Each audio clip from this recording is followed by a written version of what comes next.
Assalamualaikum warahmatullahi wabarakatuh. Waalaikumsalam warahmatullahi wabarakatuh. Yang terhormat kepada Guru Bahasa Indonesia SMP Indah Cikrayasani, Miss Astri, dan teman-teman yang saya sayangi.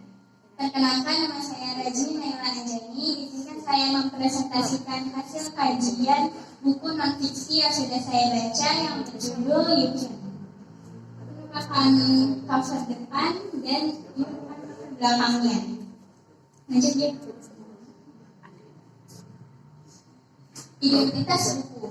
Buku ini ditulis oleh Saskia Sharon. Penerbitnya yaitu Gradient Media Tama. Tahun terbitnya Desember 2023. Jumlah halamannya terdiri dari 200 halaman. Penyuntingnya yaitu Desti Ramadayati. Genre atau kategori buku ini adalah self improvement. Yang mudah menghapus. Unsur intrinsik. Bahasa. Menggunakan bahasa non-formal. Ditulis dengan bahasa yang lebih santai, namun masih sesuai dengan ejaan tanda baca yang benar. Menggunakan kata denotatif. Sudut pandang. Sudut pandang dari buku ini, sudut pandang dari pengarangnya langsung. Amanat. Dari buku Yukian, saya dapat mengambil amanat tentang kehidupan, tentang bagaimana kita menjawab persoalan hidup, yaitu kita hanya perlu mengenali dan memaksimalkan apa yang ada dalam diri kita. Kita harus percaya akan kemampuan diri dan tanamkan banyak hal positif untuk diri sendiri. Sistematika penulisan berurutan sesuai dengan gagasan penulis dan berdasarkan fakta. Unsur eksplisit latar belakang penulis. Saskia Sharon merupakan nama panggung dari Ayu Saskia Nerita Kirana Sharon yang lahir di Malang tahun 2001. Saat ini duduk sebagai mahasiswa keperawatan di Universitas Brawijaya. Dimulai dari hobinya untuk menciptakan puisi sejak taman kanak-kanak, ia berhasil membawa pulang banyak trofi dan senang berbagi ilmu untuk menggunakan pemenuhan kebutuhan holistik yang dipelajari pada studinya menggantikan kalimat-kalimat indah. Nilai dalam buku, kelebihan. Dari buku Yukian aku belajar banyak tentang progres kehidupan, walaupun untuk mencapai kata sempurna memang jalannya tidak semulus itu. Dari kegagalan kita bisa mengetahui bahwa semesta membantu kita atas ketidaktepatan langkah yang selama ini sudah dipelajari. Karena orang yang semakin dekat dengan keberhasilan, dia memiliki tabungan cukup dalam kegagalan. Kekurangan, buku ini penuh dengan filosofi kehidupan yang hanya mampu dipahami oleh orang-orang yang pandai atau berpikiran terbuka. Sikap penulis. Penulis memiliki sikap yang kritis dengan memberikan informasi yang terperinci dan sistematis. Sehingga lewat bukunya Yukian How Stand Up For Yourself yang terbit di Gradient Media Tama, penulis ingin membagikan tips dan trik perjuangan diri dengan dirinya sendiri. Terlebih seputar penguatan psikologis, mengubah mindset, dan pemenuhan keputusan. Menurutnya, dalam proses memperbaiki diri membutuhkan aspek tersebut karena sehat juga butuh waras. 4. Keadaan lingkungan penulis. Saskia Sharon yang merupakan seorang content creator TikTok yang fokus pada nice content edukasi aktif di Instagram yaitu @saskia dan TikTok @Saskia Sharon. Judul-judul suka yang pertama untuk menang tidak hanya butuh tenang. 2. Hidup adalah sumber masalah. 3. Generasi Z adalah generasi cemen. 4. Aku takut gagal tapi aku bukan pengecut. 5. Bernamai hanya akan menjadi ilusi jika. 6. Lambung diri terletak pada isi kepala dan hati. 7. Be mindful and chance. 8. Manusia modern ingin mengetahui segalanya. 9. Bahagia sebenarnya ada di tangan siapa. 10. Waktu emas adalah pagi hari. 11. Ikhlas bukan hanya tentang kepergian, tapi ikhlas adalah bagian dari setiap proses. 12. Keindahan semua akan disadari. 13. Selamat berhasil landas. Untuk menang tidak hanya butuh tenang. Disibukkan dengan berbagai macam kegiatan sejak sekolah dasar bukan hal menarik untuk diceritakan. 8 jam menghabiskan waktu di sekolah dan tugas rumah selesai menyelesaikan pekerjaan harian. Setiap manusia membutuhkan ketenangan. Mungkin salah satu dari kalian pernah berpikir, ya kamu enak pasti tidak hidup dalam lingkungan ramai dan penuh tekanan. Maksudmu dibangunkan setiap pagi dengan nada penuh cinta, ditemani secangkir teh hangat yang sudah disiapkan di meja, menjahit hangat dan berangkat ke sekolah tanpa terburu-buru. Jika ada dari kalian yang berpikir demikian, tanpa mengurangi rasa hormat, aku akan bilang bahwa prediksimu 100% salah.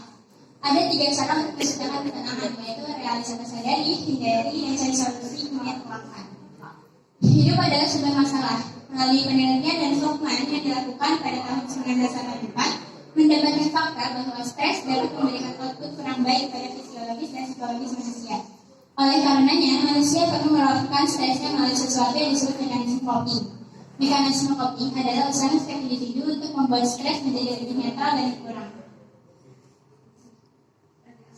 Gen Z adalah generasi cemen.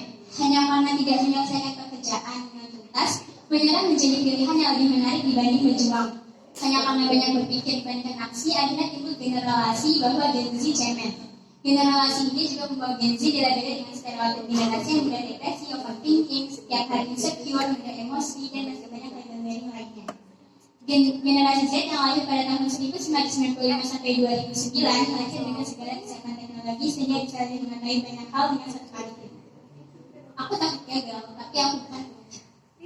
Selalu mengusahakan sesuatu dengan maksimal seringkali mendapatkan kekecewaan. Ingin masuk sekolah terbaik nomor 1, ujungnya sudah berusaha menjadi lagi dengan tangis darah pun tetap jatuhnya pada nomor 2. Ingin mendapat nilai sempurna, sudah belajar hingga begadang juga ujungnya tetap ranking 2. Ternyata apa yang sudah maksimal diusahakan hanya punya dampak 20% untuk masa depan.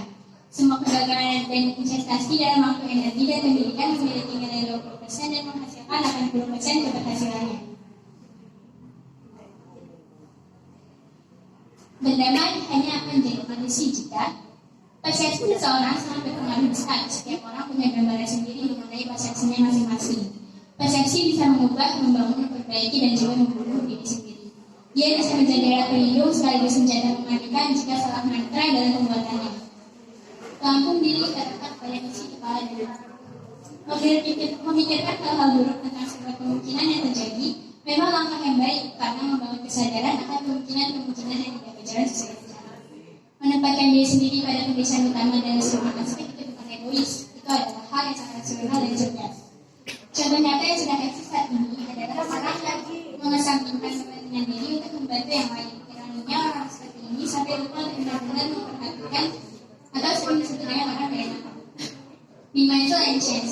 Menjadi mindful dengan depresi akan membawa kita pada kebebasan untuk hidup dengan jalan masing-masing tanpa harus mendengarkan kecewaan seseorang.